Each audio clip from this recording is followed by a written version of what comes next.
انگریزی کے 2-1 لفظ استعمال ہوئے، اور مگر یہ ضرور ہے کہ اس میں کہیں نہ کہیں آدمی کی جو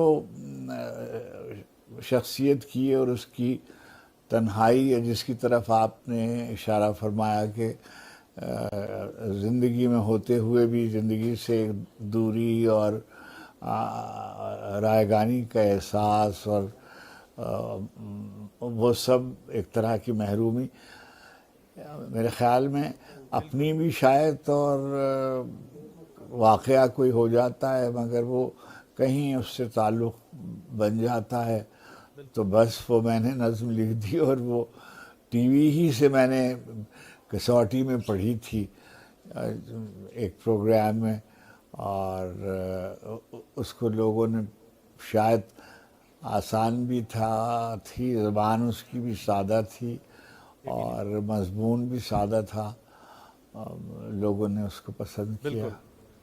بالکل افتخار صاحب، یہ فرمائیے گا کہ میں ایک طالب علم کی حیثیت سے یہ جاننا چاہتا ہوں کہ جس طریقے سے آپ نے سرپرستی فرمائی 3 دن کے اسلام آباد لٹریری فیسٹیول میں بھی، وہاں پر بھی مختلف گفتگو ہوئی نسائی ادب کے حوالے سے، پاکستان کی شاعری کے 75 سالوں پہ، پھر پاکستان کے ادب کے، اردو ادب کے 75 سال میں، جب اتنا خوبصورت ہمارا ماضی ہے اور پھر اس میں ایسی ایسی شخصیات جو آج بھی آپ جیسی شخصیات ہمارے درمیان میں موجود ہیں اور ہم ان سے استفادہ حاصل کر رہے ہیں اور کرتے رہیں گے انشاءاللہ، لیکن اس ادب کو ہم لوگوں نے چھوڑ کے اس خوبصورت ہمارا جو یہ ثقافت ہے اس سے دور ہو کر ہم کیوں متاثر ہو گئے یہ ویسٹ کے کلچر سے؟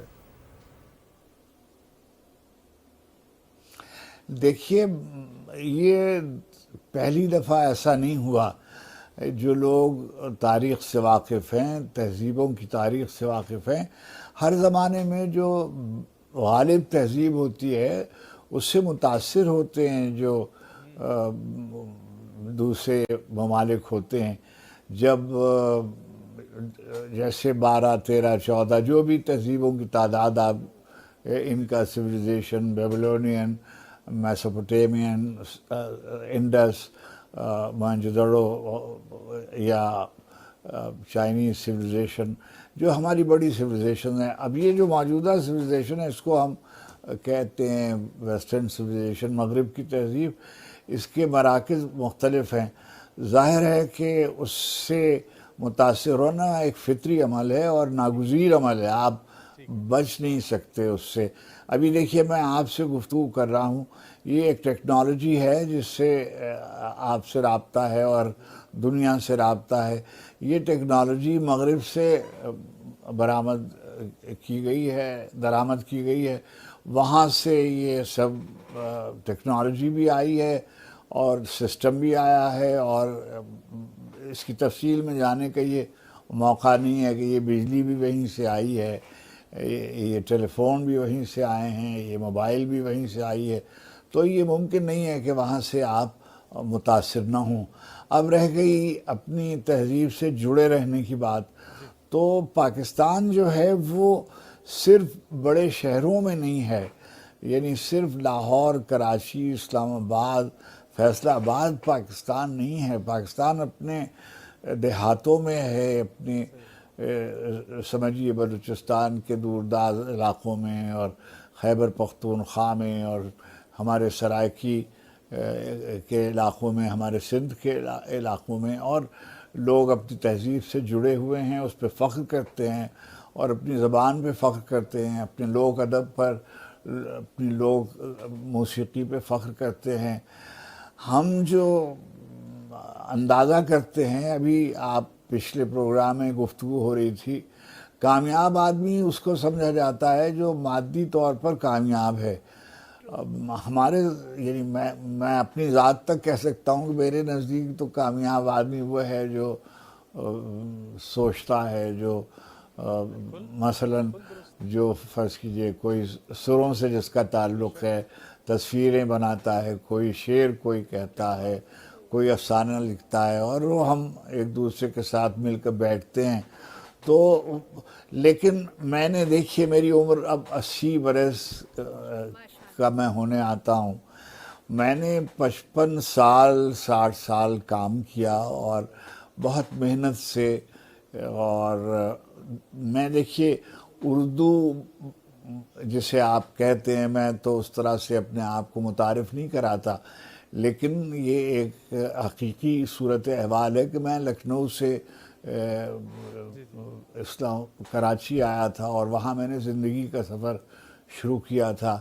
اب دیکھیے ریڈیو پر، پھر ٹیلی ویژن، پھر اردو مرکز لندن، پھر اسلام آباد، اکادمی ادبیات پاکستان، مقتدرہ قومی زبان، national book foundation, national university of modern languages, پھر وہاں سے ایران کا ECO کا دفتر، یہ سب میں نے محنت کی بہت، اور اس نتیجے پر اپنے نوجوانوں سے کہنا چاہتا ہوں کہ محنت کا کوئی بدل نہیں ہے، زندگی کا کوئی شارٹ کٹ نہیں ہے، مسلسل محنت آپ کریں اور توفیق اللہ کی طرف سے ہوتی ہے اور کرم اور اس کا فضل شامل حال ہوتا ہے، مگر توفیق کا ایک مفہوم یہ بھی ہے کہ آپ جب کوئی ارادہ کرتے ہیں، کوئی نیت کرتے ہیں، تب پروردگار عالم آپ کو صلاحیت عطا فرماتے ہیں، استعداد عطا کرتے ہیں، اور آپ پھر محنت کرتے ہیں۔ مجھے سمجھیے زندگی میں نشیب و فراز آتے ہیں، مگر مجھے تعصبات کا سامنا نہیں کرنا پڑا۔ مجھے بہت سے لوگ ملے جنہوں نے مجھے میری زندگی میں معاونت کی، سلیم گیلانی صاحب، اسلم اظہر صاحب، آغا حسن عابدی صاحب، الطاف گوہر صاحب، اور ادھر ادب میں سلیم احمد صاحب اور فیض صاحب اور سبط حسن صاحب اور مشتاق احمد یوسفی صاحب۔ تو میں یہ گزارش کر رہا تھا کہ روڈ میپ ایک ہوتا ہے، اللہ سبحانہ تعالیٰ نے آپ کے لیے، ہر شخص کے لیے ایک روڈ میپ بنا ہوا ہے، ہم جب اس کو طے کر لیتے ہیں تو ہمیں اندازہ ہوتا ہے۔ تقدیر کے ایک معنی یہ بھی ہوتے ہیں کہ جیسے جیسے آپ سفر کرتے جاتے ہیں وہ کھلتا جاتا ہے۔ پروردگار عالم نے کبھی کسی شخص کے دل میں کوئی ایسی بات، ایسی تمنا، آرزو، خواہش نہیں پیدا ہونے دیتا جس کے حصول کی لیاقت اس میں پہلے سے نہ رکھ دی گئی ہو۔ بس آدمی کو اس کی شناخت کرنی چاہیے، اپنی توانائیوں کو یکجا کرنا چاہیے۔ اور ایک اور بات جو میں نے اپنے آغا حسن عابدی جس کی تعلیم فرماتے کہ یہ جو ہر صورت احوال جو ہے وہ ایک نئی تیاری کی طرف دعوت دیتی۔ یہ ضروری نہیں ہے کہ کوئی آدمی، فرض کیجئے کہ ریڈیو کا ایک اچھا براڈ کاسٹر ہو تو وہ اچھا منتظم بھی ہوگا، ضروری نہیں ہے کہ کوئی پروڈیوسر اچھا ہو تو وہ اچھا جنرل مینیجر ہوگا، ضروری نہیں ہے کہ کوئی اچھا پروگرامز مینیجر ہو تو وہ اچھا مینیجنگ ڈائریکٹر بھی ہو۔ ہر پوزیشن جو ہے وہ نئی لیاقت اور نئی استعداد اور نیا ویژن چاہتی ہے۔ چنانچہ میں نے یہ کوشش کی کہ میں جس بھی ادارے میں جاؤں اور جس بھی ملازمت کے شعبے میں کام کروں اس کے لیے تیاری کروں، اور میں نے بہت محنت، جتنی مجھ سے محنت ہو سکتی تھی وہ میں نے کی۔ اور میں بار بار یہ بات نوجوانوں سے کہتا ہوں اور اس بات پر شرمندہ نہیں ہوں کہ میں چاہتا تھا کہ میں زندگی کے اعلیٰ مقاصد، اعلیٰ مقامات حاصل کروں، مراتب حاصل کروں۔ میں نے اپنی تخلیقی زندگی میں کوئی سمجھوتا نہیں کیا، میں نے زندگی اپنی شرطوں پہ گزاری، اور میں، اللہ سبحانہ تعالیٰ نے بہت مجھ پہ لطف کیا اور بہت کرم کیا۔ چھوٹے سے کام میں نے کیا بہت، مگر اللہ نے بہت شہرت دی، بہت عزت بخشی، بہت کرم کیا، اور پاکستان کے لوگوں کو اتنا اندازہ نہیں ہے کہ جو پاکستانی قوم اس قدر پہچانتی ہے، کسی نے ایک نغمہ گایا ہے تو وہ اس کے احسان کو یاد رکھتی ہے، کسی نے ایک اچھی تصویر بنا دی ہے، کسی نے کسی کھیل میں کوئی ایک سینچری اسکور کر کے میچ جتا دیا ہے، بولنگ کر کے کوئی جیت کرا دی ہے، خوشی کا موقع فراہم کیا، اس کو یاد کرتے ہیں، اس کو اس کے نام کے ساتھ زندہ باد کرتے رہتے ہیں۔ تو بہت فراموش نہیں کرتے، نہ تاریخ فراموش کرتی ہے.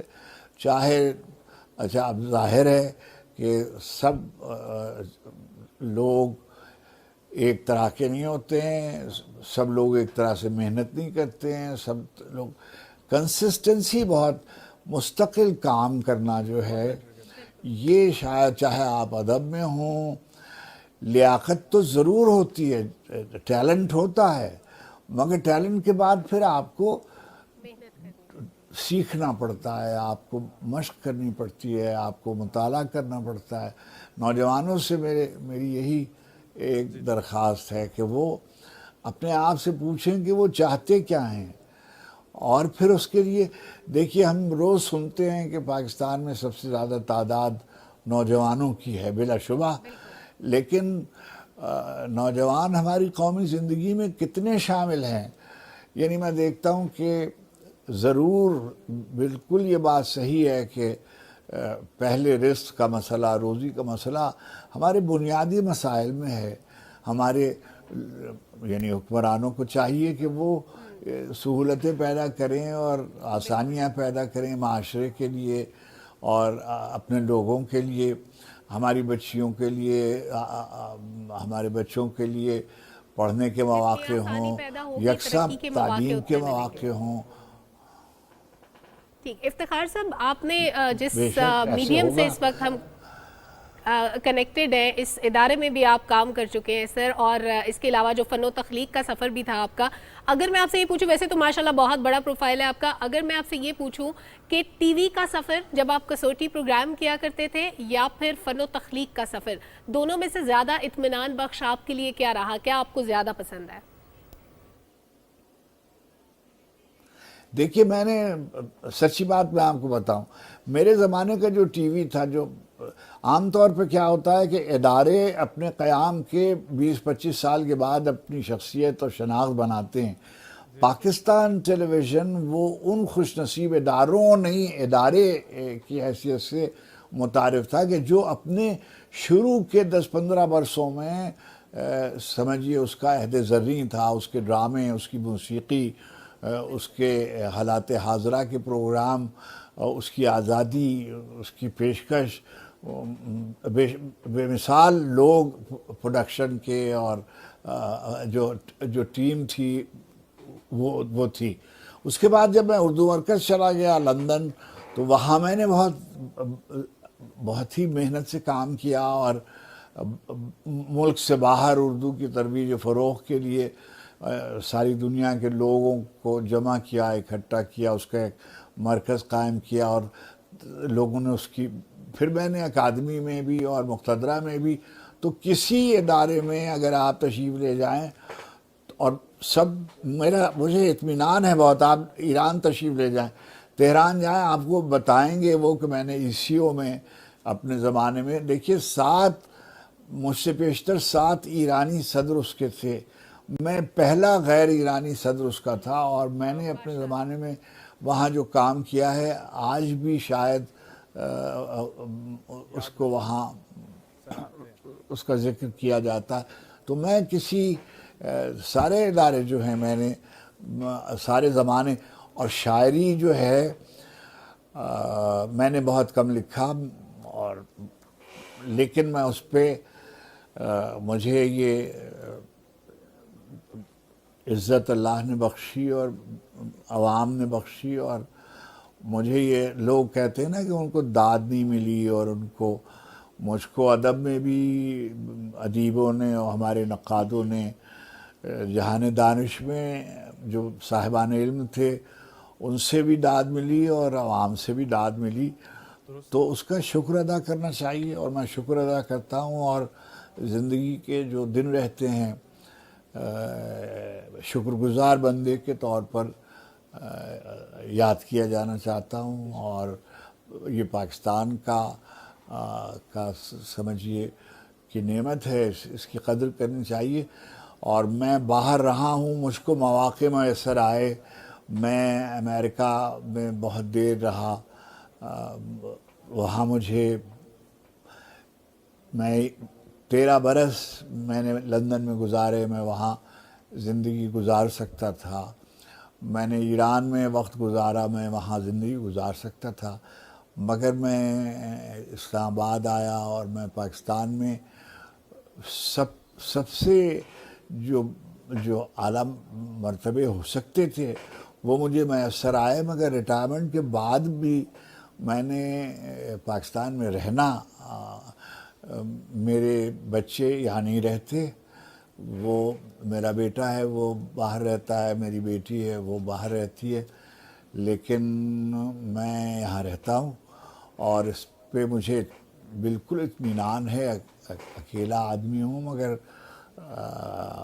خوش ہوں اور شکر گزار ہوں اور مطمئن ہوں اپنی زندگی سے بھی، اور بس یہی ہے۔ اور یہ پاکستان ہے، اس کی قدر کرنی چاہیے، جو بہت حق ہے اس زمین کا۔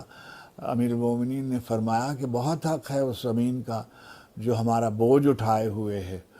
تو پاکستان بہت خوبصورت ملک ہے، اس کے یعنی اس کے تمام علاقے خوبصورت ہیں، اس کی تہذیب خوبصورت ہے، اس کی زبانیں خوبصورت، 76 زبانیں بولی جاتی ہیں، تمام طرح کی آب و ہوا، یہاں پہاڑ ہیں، سمندر ہیں، یہاں کے لوگ اچھے ہیں، عوام اچھے ہیں، اس کی قدر کی جانی چاہیے اور اس کو خوبصورت بنانے کی کوشش کی جانی چاہیے۔ جہاں جہاں کمزوریاں ہیں وہ بھی کسی سے ڈھکی چھپی نہیں ہیں، مگر خاندان میں یہ سب ہوتا رہتا ہے، مگر خاندان کو مستحکم رہنا چاہیے، پاکستان کی قدر کی جانی چاہیے اور اپنی سی کوشش کرنی چاہیے خوش نیتی کے ساتھ۔ پاکستان کو سے بے وفائی نہیں کرنی چاہیے، اس کو دھوکہ نہیں دینا چاہیے۔ یہ بڑی بہت جد و جہد کے بعد حاصل کیا گیا ہے، اور دنیا میں سفر کر کے میں آپ کو کہہ رہا ہوں کہ جو آپ کا وطن ہے یہی ہے، اس کی قدر کریں اور اس کی اہمیت کو پہچانیں۔ اور بے شک بہت بہت بہت شکریہ جناب افتخار عارف صاحب آپ کے وقت کے لیے۔ آپ جو گفتگو فرما رہے تھے، یقینی طور پر اس پچھلے جتنا بھی وقت گزرا، ہم لوگ یہاں پر بیٹھے ہوتے ہیں اور سوال پہ سوال ہو رہا ہوتا ہے، لیکن ہمارا دل نہیں کر رہا تھا کہ ہم کوئی سوال کریں اور آپ گفتگو کرتے چلے جائیں۔ سلامت رہیں، اللہ آپ کی عمر دراز کرے، اور جو آنے والے شعراء اور ادیب ہیں ان کو یقینی طور پر آپ سے ملنے کا، آپ سے سیکھنے کا ہمیشہ سے اشتیاق رہتا ہے اور آپ سے سیکھ رہے ہیں وہ۔ ایک بریک شامل کریں گے، بریک سے واپس آئیں، کنٹینیو کریں گے پروگرام کو، ہمارے ساتھ رہیں۔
ویلکم بیک ناظرین۔